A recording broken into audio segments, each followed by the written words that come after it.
This is Gail Morgan welcoming you to the Libertarian Counterpoint. Now, your host, James Just. And welcome to Libertarian Counterpoint. With me tonight is Mr. Richard Fields and Mr. John Cameron. And we've had for us libertarians, it's been an interesting weekend, shall we say, Richard. I decided to not pay much attention to it, little as I had to, but you actually kind of paid attention to the whole thing. So you've got some words for the rest of us, shall we say, over about what happened at the convention this weekend.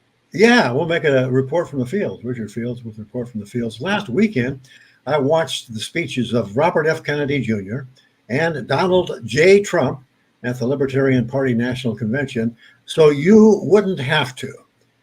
Kennedy correctly pointed out the many assaults on the Constitution made by both Trump and Biden. He received a mixed but somewhat positive reception from the delegates.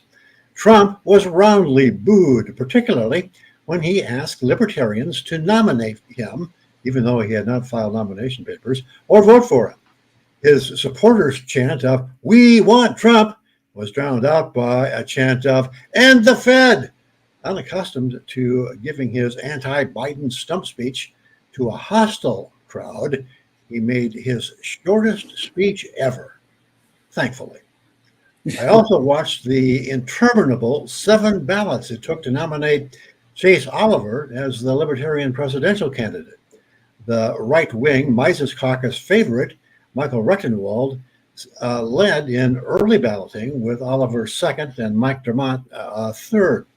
Rectenwald's chances were probably not helped when he admitted to eating edibles and walked out of a press conference because he thought the questions were boring. According to Semaphor's Dave Weigel, Rectenwald was unusually off in his public remarks last night. Oliver offered Termott his endorsement for VP in return for Termott's support for Oliver for president. Smoke-filled room there. So on the 7th ballot, Oliver eked out a 49.53% percentage of the delegates to Rectenwald's 44.73%. A few singleton miscellaneous write-ins and none of the above ballots prevented the required 50% majority. That forced the 7th ballot between Oliver and Nota, which Oliver won, but with only 60.6% of the vote. Interestingly, none of the above would have won if Nota would have won. The LP would have fielded no 2024 candidate, probably what the Trump-liking Mises Caucus wanted. Later, Oliver's choice for VP, Mike Dermott, was nominated after only 2 ballots. So the always fractious LP survives to live another day. Oliver could be described as a left libertarian. His libertarian origin story includes confronting riot police at an anti-war protest. He's the candidate who won 2% of the Senate vote in Georgia a few years ago, forcing the race to a runoff which was run by the Democrat, which made the Senate tip toward Democratic control. He is perhaps the hardest working LP candidate ever. He's the only LP candidate in history who campaigned in all 50 states to secure the nomination. And he's gay. One of the many challenges will be getting cooperation from the Mises Caucus controlled Libertarian National Committee. And of course, the perennial LP challenge of getting media attention, particularly after this weekend, and particularly when there is another better known third party candidate in the race. The presumptive nominees of both the Republican and Democratic parties are both evil for multiple reasons, which I don't have time to go into here. Not to mention they're both senile. Oliver is good, and at age 38, young and decidedly not senile. And he's underestimating his predictions of success, saying that getting 2% of the vote is a reasonable goal. My guess is that he will do much better than that. This is Richard Fields with this week's report from the fields. See you again next week. Thank you, Richard. Yeah, I didn't have to watch all that. Thank you for watching it. Richard, bless you, my Yeah. child. Yeah. That- Yeah. So he provided a service to the rest of us, I think. a wonderful service. Yeah, you think Trump, on top of being a liar and crazy, is also senile now? You think? I think he's about the same point that Biden was 4 years ago. He's trending in that direction. Yeah, that's my observation. He's making faux pas like saying that it was I forget Elizabeth Warren that wouldn't send the Capitol Police into the January 6th problem. Somebody besides Nancy Pelosi, I forget who it was. But anyway, he is making mistakes like making faux pas like the one I just made right now. Yeah, that's all right. That's all right. Yeah. So I hear the crowd there wasn't exactly, shall we say, completely welcoming of Trump and his speech. No, the boos and the hisses and the "you had your chance" yells very much overpowered the "we want Trump." There are a few Mises people in the crowd that Trump people in the crowd. Actually, they all got into the hall somehow or another. They got into the hall first and took over all of the front row seats. And to her credit, the LP party chair said, "Hey, you can't sit there. That's reserved for delegates," and most of them did move. Now, Trump did make a couple of fig leaf offers to the Libertarians. He said that he would pardon Ross, the Silk Road guy. He also said that he would be willing to name a libertarian to his cabinet and to other high administration positions. But I think that the delegates saw them for what they were, which was empty promises and probably not promises that he would keep, and essentially ignored it. Yeah, that's a promise that even if he meant it at the moment, he's not going to keep it by the time that it actually comes time to govern. There's no chance that's going to happen. I mean, except for maybe you might get a Rand Paul, but I don't think you get Rand Paul out the Senate. I don't think you take him out of the Senate. So I don't think he'd be foolish to leave the Senate. Yeah, I think that's the other problem. Yeah, I have a political theory that has. Yeah, John's been silenced by the internet gods on his political theory. I think it's what's happening there. Yeah. You're right, John. What's your political theory? I'm back. So my question is has Trump named his VP candidate yet? No. I want it to be Tulsi Gabbard.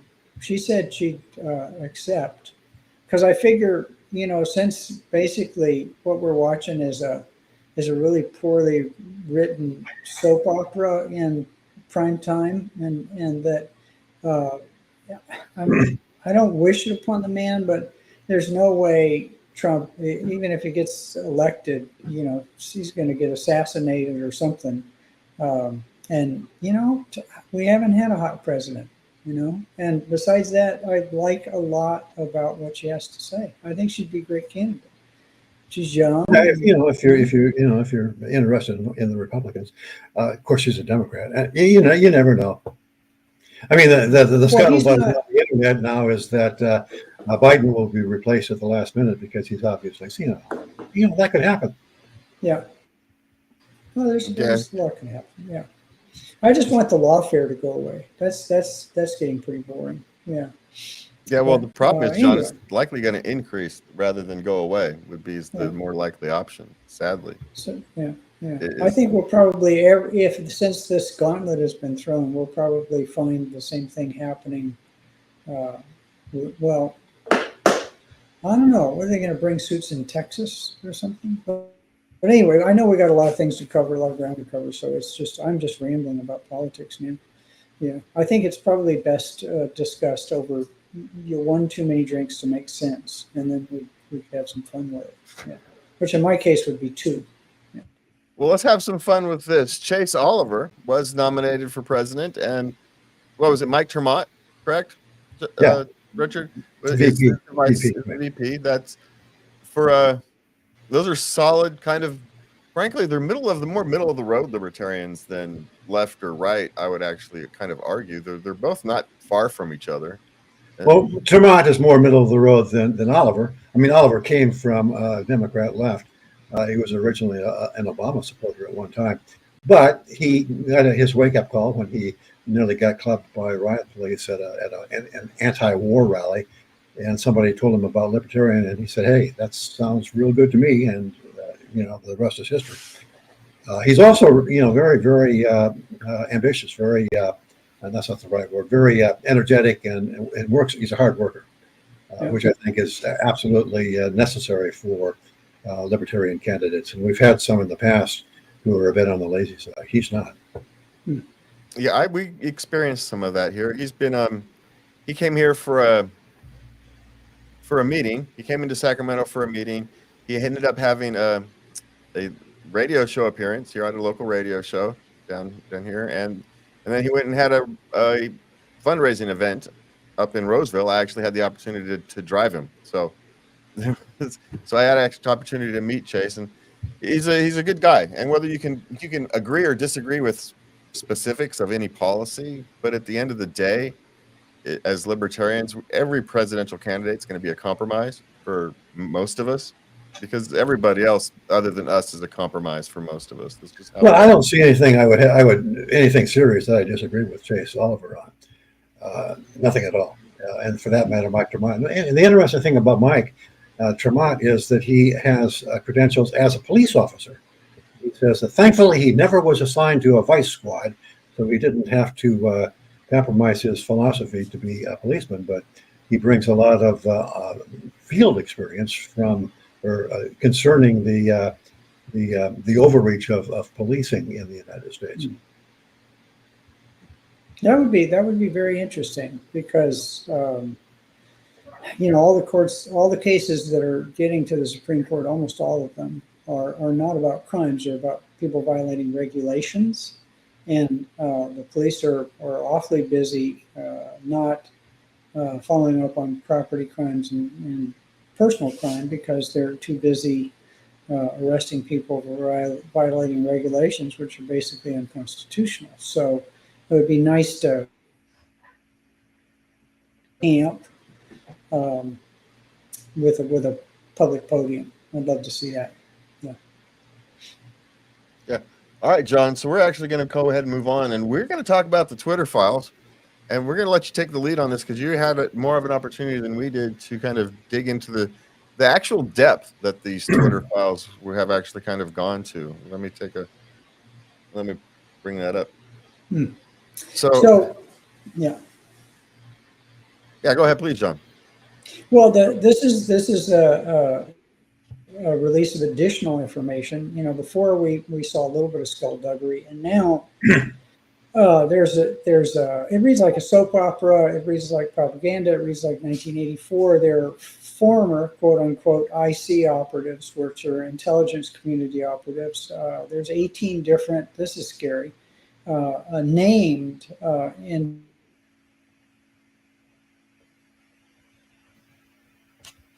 And a bunch of people who worked either in NGOs or front corporations have worked in the intelligence community, and supposedly they're no longer employed by the intelligence community. But the only way you could find out, and even not then, is by looking at their tax return and bank accounts and all the rest of that, and we're never going to get to look at that.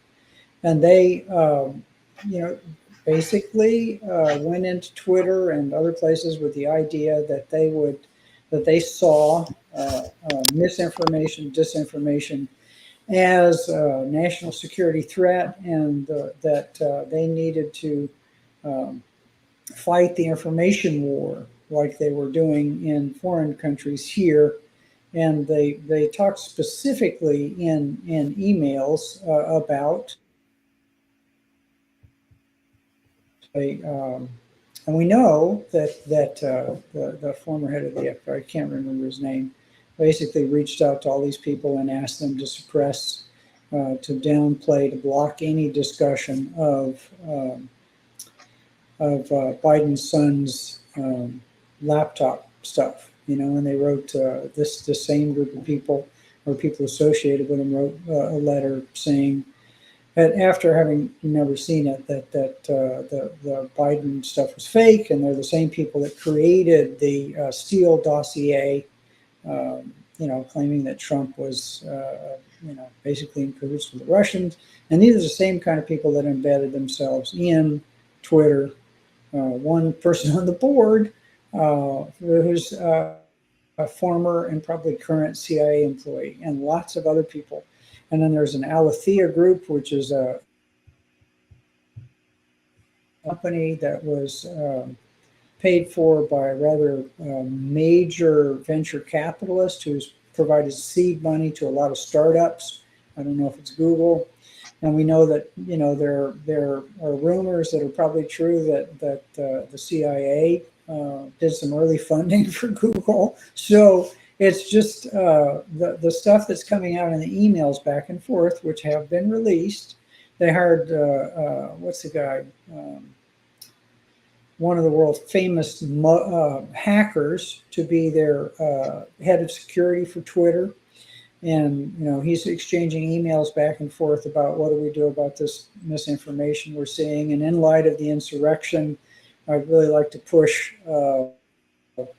to take more action in regards to Trump. And then the head of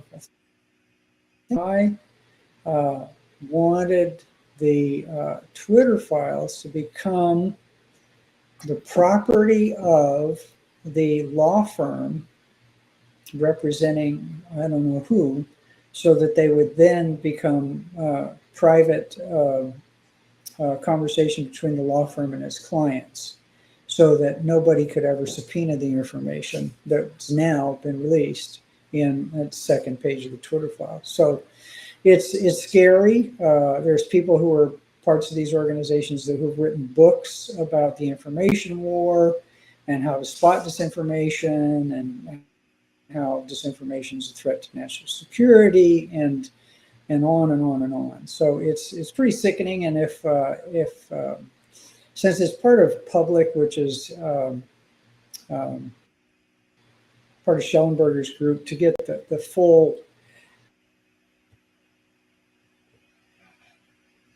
it's going to be public access, but the article is still behind a paywall in Public, and I think it's $5 a month to get at it. But I'm pretty sure it's all going to get released. And if anybody, can get at the what's behind the paywall right now and has the stomach to read it, it's just disgusting. It's 1984. It's Big Brother. It's the stuff we've been talking about for years, right out in the open. Copies of emails and all the rest of that. Yeah. The real eye-opener, I think, in all of this is the new word, which is malinformation, which is information which is true, but that the government doesn't want to be want to see the light of day. There's an anecdote, and it's probably true, about somebody from China saying, "Why do you people pay attention to the news? We stopped paying attention to the news in China decades ago because we know it's all propaganda. Why are you still paying attention to the propaganda which the news in the United States has become?" And in the last 4 or 5 years, social media has become propaganda, with the exception in the last couple of years for Twitter, since Elon Musk took over Twitter. It's the only exception of that exists that I'm aware of, where the news is not filtered through a government propaganda screen to make sure everything is whitewashed and green, just made to look hunky-dory, when of course it's not. If you want to get good information about what's going on in politics, well, the only way you can do it now is through financial newsletters that don't accept advertising. The networks are compromised because they all accept drug money, and I'm talking about advertisements for prescription drugs. Have you ever wondered why all of the cable networks, every other ad is for a prescription drug that you can't get except by prescription? Well, it's because the drug companies, the pharmaceutical industry, wants to make sure that all of the news coverage is positive as far as Big Pharma is concerned. So, they're bought off. And the social media companies are extorted off because, hey, That's a nice social network you've got there. If you want to keep it, you better let us help you out with your editing process a little bit. Otherwise, we will end Section 230. We'll bring down the heavy hand of regulation. We may even, break up your monopoly there. That's the kind of thing. Yeah, well, that's actually a good segue there, talking about Section 230. Reason had an article the other day. Let me get us back over there. Sometimes there's too many things. All right. So about ending Section 230 would end the internet, would kill the internet as we know it, which of course is the point of ending Section 230 or net neutrality, whatever goofy government regulations, procedures you want to stick onto it, right? That's the whole point of it, is to end the internet as we know it. That's why they want to do it. Am I wrong? Yeah. And they want to do it both on the left and the right. And the people that will hurt it's not Google, it's not Facebook, it's not any of the biggies, because they have the wherewithal to hire legions of lawyers and editors and all the rest of that, and to actually, kowtow and keep track of what the government, the deep state, wants us to believe, not believe. Yeah, or worse, it'll kill the little guys. They don't have any. Guys. Or worse than that, they don't have any compunction about repeating the government line, because they don't care. They just want to make money, and if repeating the government line helps them make more money, so be it. Yeah. Yeah, but it's so what is that? Yeah, go ahead. No, but what does that mean for small shows like us, right? We have a public access, but who knows for how long, as cable TV kind of starts to die out, 5, 10, 15 years longer, who knows? Well, we've already seen the problem. We're on YouTube. Used to be you could go to YouTube and enter in Libertarian Counterpoint, and all of our shows were neatly cataloged, in chronological order. Now, if you type in Libertarian Counterpoint, good luck finding anything in the top 10 or 15 listings. You have to type it in very, very specifically with the date of the show, the number of the show, whatever. It is really hard to find Libertarian Counterpoint on YouTube, and that's because of there's a word for it. It's shadow banning. That's what's happened already. Yeah, the algorithms are. Well, I sort of feel good about being shadow banned. On the one hand, it means maybe somebody sees us as a threat, but on the other hand, if we're being shadow banned, and I don't know what our viewership is, I don't know, if it's in the tens of thousands. An awful lot of people have told me they've seen this show that I wouldn't have thought would have ever watched a Libertarian show. Said, you're the guy on the Libertarian show. And I'm thinking, you watch the Libertarian show? Now, a lot of people stumble on it when they're channel hopping, because apparently people do that. They take out their remote control and still go up and down channels, and there's my shiny bald forehead like a searchlight on TV, and they say, I've seen you on that show. So on the one hand, it means maybe we're making some waves. On the other hand, it's a shame that they have the ability to do that. Yeah, and the algorithms also, just beyond shadow banning, if you don't play the algorithms, if you don't do the proper keywords at the right time, that's one of the things I don't do, is when we do research, is I don't pay attention to what the algorithms want us to talk about. I talk about what we find interesting or what we want to talk about, and the algorithms be damned. But that's a problem. If you want to be successful, you've got to feed the algorithm what it wants, and so they can control you that way. And we've seen it time and time again. Lots of independent journalists, they go down a certain rabbit hole and they get stuck there because the algorithm that's how they feed their families, by feeding the algorithm. And it creates a dangerous precedent for all of us, I guess. Yeah, and just to be clear on what Section 230 does. What Section 230 does is it says that a platform can't be sued for what some random person posts on that platform.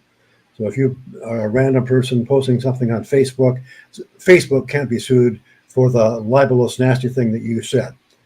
You can be sued still, but Facebook can't. That's what Section 230 does.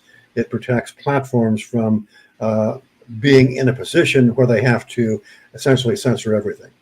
And what the government wants is they want the platforms to essentially censor everything so that the government doesn't have to.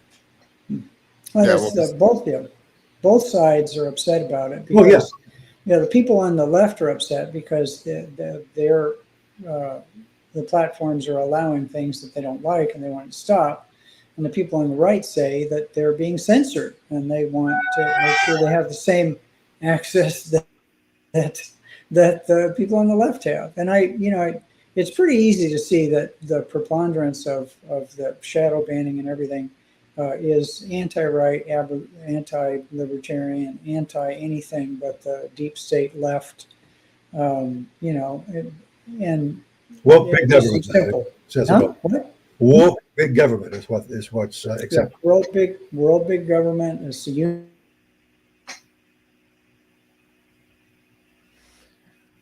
Yeah, so front and center. All right, so while John's freezing, all right, I'm freezing, we got to move on. We've got a couple minutes left. So let's get to Tennessee is something that we've talked about often about the unnecessary occupational licensing. Tennessee is looking to reduce unnecessary occupational licensing barriers for people with criminal records. And, we're all okay with that. We better than okay, because the people that suffer most from the barrier to jobs and becoming contractors and all the rest of that are people with felony convictions, and people of color and other minority groups, primarily people of color, are per capita have much higher degrees of convictions for crimes. And so they can't bootstrap themselves by even applying for good jobs. And the nice thing about the Tennessee bill is that they said that you can no longer use this